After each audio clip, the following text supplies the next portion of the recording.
Hello दोस्तों, आपके अपने YouTube channel the Bihari trader 407 में स्वागत है।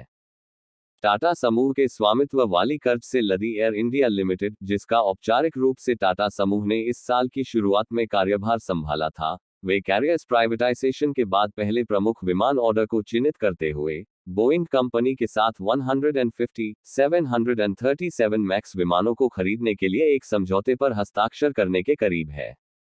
रिपोर्ट के मुताबिक एयर इंडिया के द्वारा 50 737 मैक्स जेट के लिए ऑर्डर देने की संभावना है, जिसमें 150 से ज्यादा अधिग्रहण करने का विकल्प शामिल है।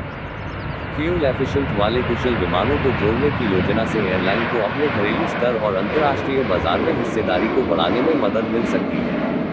विस्तारा के साथ एयर इंडिया का मर्ज करने का टाटा का हालिया निर्णय, जिसे वह सिंगापुर एयरलाइंस लिमिटेड के साथ संयुक्त रूप से रखता है, इससे दुनिया के सबसे तेजी से बढ़ते विशालकाय विमान बाजारों में से एक बनाने की उम्मीद है। यह एकीकरण एयर इंडिया को 218 विमानों के बेड़े के साथ देश का सबसे बड़ा अंतर्राष्ट्रीय और दूसरा सबसे बड़ा स्थानीय वाहक बनाने के लिए तैयार है। उद्योग के सूत्रों ने जुलाई में कहा था कि एयर इंडिया एयरबस और बोइंग के बीच विभाजित होने वाली सूची कीमतों पर $50 बिलियन के मेगा ऑर्डर पर निर्णय लेने के करीब पहुंच रही थी, जिसमें 300 नैरोबॉडी और 70 वाइड बॉडी जेट शामिल थे। रिपोर्ट किया गया ऑर्डर बोइंग के लिए एक जीत होगा, जिसने कहा है कि वह दुनिया के सबसे तेजी से बढ़ते प्रमुख विमान बाजार में बढ़ती मांग के साथ तालमेल रखने के लिए भारत में अपनी क्षमता को बढ़ावा देना चाहता है।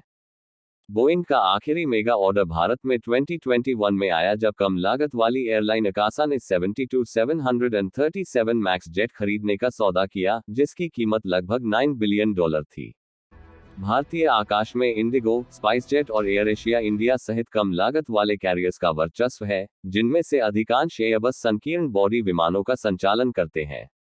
भारत में बोइंग के सबसे बड़े ग्राहक स्पाइसजेट के पास ऑर्डर पर 155 मैक्स विमान है।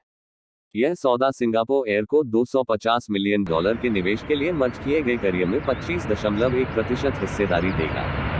दोनों साझेदार आने वाले 2 वर्षों में बढ़ी हुई एयर इंडिया में नई पूंजी लगाने पर सहमत हुए हैं, जिसमें सिंगापुर एयर की हिस्सेदारी संभावित रूप से $615 मिलियन है।